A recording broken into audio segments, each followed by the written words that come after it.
हाँ तो बच्चों, आज हम एक क्वेश्चन पर बात करेंगे और ये क्वेश्चन इस चैप्टर का महत्वपूर्ण क्वेश्चन है। और क्वेश्चन हमारा है कि जल दुर्लभता क्या है। अगर हम भारत के संदर्भ में देखते हैं तो क्वेश्चन ऐसे भी आ सकता है स्पष्ट रूप से कि भारत के संदर्भ में जल की दुर्लभता क्या है और जल की दुर्लभता के कारण क्या क्या हो सकते हैं, या भारत में जल की दुर्लभता क्यों देखने को मिल रही है। किसी प्रकार से क्वेश्चन हमारा आ सकता है। तो अगर हम इसमें बात करें बच्चों, तो जल की दुर्लभता का मतलब होता है जल की कमी, जल का अभाव। तो इतनी मात्रा जल की होने के बाद भी पृथ्वी पर जल कम नहीं है बच्चों, लेकिन इतनी मात्रा होने के बाद भी कई क्षेत्रों में भारत के जल का अभाव पाया जाता है। और ये जल का अभाव एक बहुत बड़ा संकट माना जाता है, संकट होता है। इसका आसानी से समाधान आम आदमी के पास नहीं होता है। इसका समाधान एक बड़े स्तर पर ही किया जा सकता है, जिसका कदम सिर्फ सरकार उठा सकती है या समुदाय मिलकर कर सकता है। तो जल की दुर्लभता का मतलब हुआ जल का अभाव या जल की कमी। जल की कमी कहें या जल का अभाव कहें या जल का हमें पर्याप्त मात्रा में हमको जल नहीं मिलना भी जल दुर्लभता कहलाता है। या हमारे जीवन को जीने के लिए पर्याप्त मात्रा में जल का नहीं मिलना या जल की कमी महसूस होना ही जल की दुर्लभता कहलाता है। अब इस जल दुर्लभता के कारण पर अगर हम गौर करें तो पृथ्वी पर जल इतनी मात्रा में 3/4 भाग पर जल उपलब्ध होने के बाद भी हमें जल की दुर्लभता का सामना क्यों करना पड़ता है। इसके बाद और देखिए, जल एक ऐसा संसाधन है जो नवीकरणीय है, जो समय के अनुसार बन भी रहा है, उसकी पूर्ति भी हो रही है समय के अनुसार।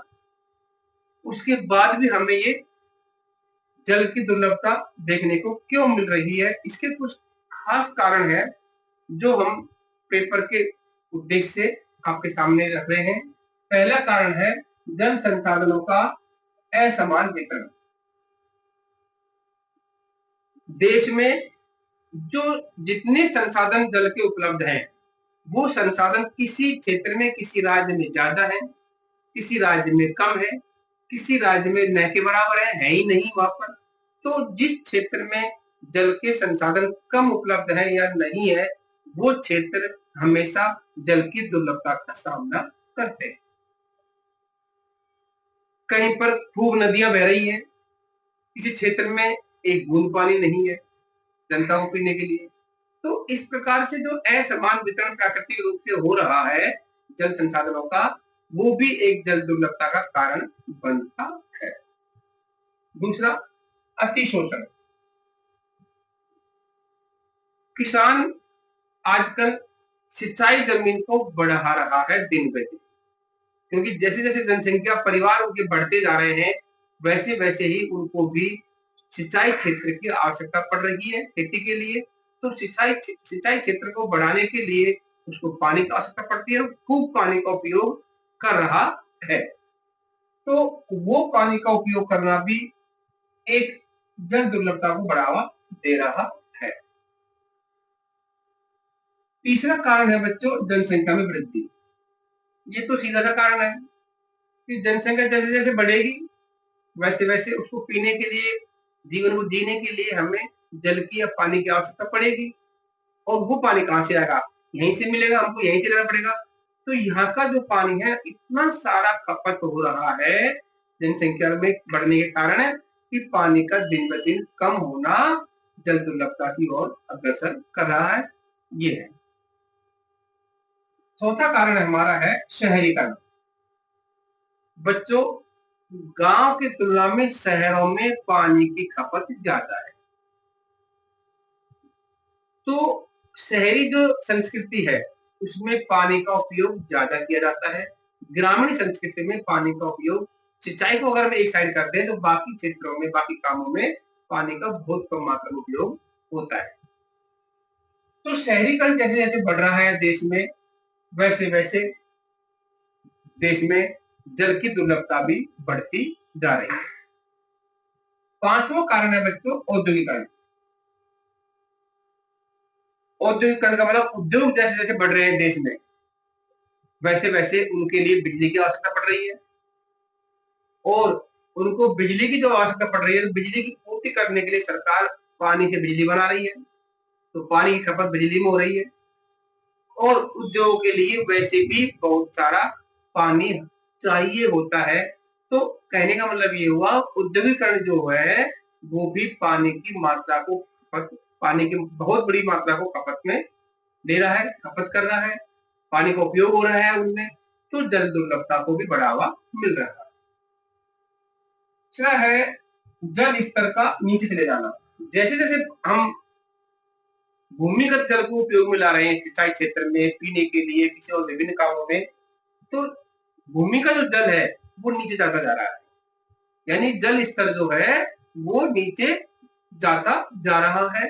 तो जब जल स्तर नीचे जा रहा है तो आम आदमी जल को प्राप्त करने में अपने आप को असमर्थ महसूस कर रहा है, जो कि दुर्लभता, जल दुर्लभता के ही लक्षण है।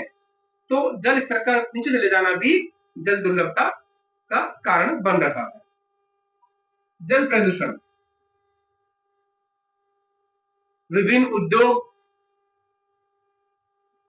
आम जनता के घरों से निकला हुआ वेस्ट, गंदगी, उद्योगों से निकलने वाले अपशिष्ट पदार्थ, वो सीधे पानी में जाकर के किसी न किसी माध्यम से मिल रहे हैं।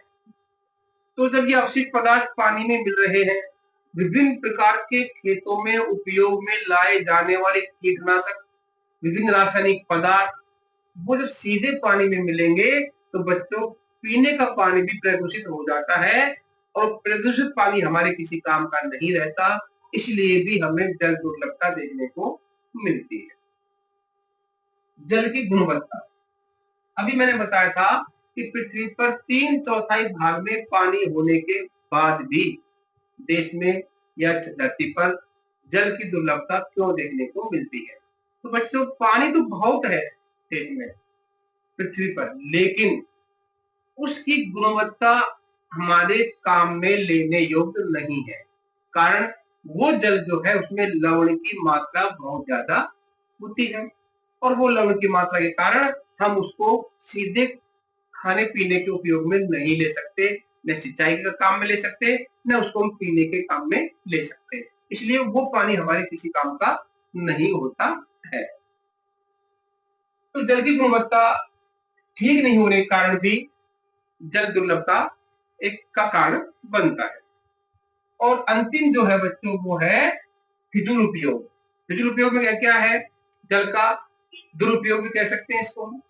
वो क्या है, जैसे मैं नहा रहा हूँ, नहाने में एक बाल्टी पानी से नहा सकता हूँ, कपड़े धो सकता हूँ, लेकिन मैं कई बार 5-5 बाल्टी तक नहा लेता हूँ, कोई पता नहीं चलता कितना पानी मैंने यूज कर लिया, क्योंकि हमें पानी मिल रहा है। तो हमें पानी मिल रहा है तो हम उसका पानी को वेस्ट कर रहे हैं, और वो पानी का जो वेस्टेज है वो जल दुर्लभता को रास्ता दिखाता है, जल दुर्लभता का कारण बनता है। तो पानी का फिजूल खर्ची जो है, फिजूल उपयोग जो है, दुरुपयोग जो है, वो भी जल दुर्लभता को बढ़ावा देता है। तो बच्चों इस प्रकार से एक अच्छा क्वेश्चन है, इसको ठीक से समझ ले और याद कर ले। धन्यवाद।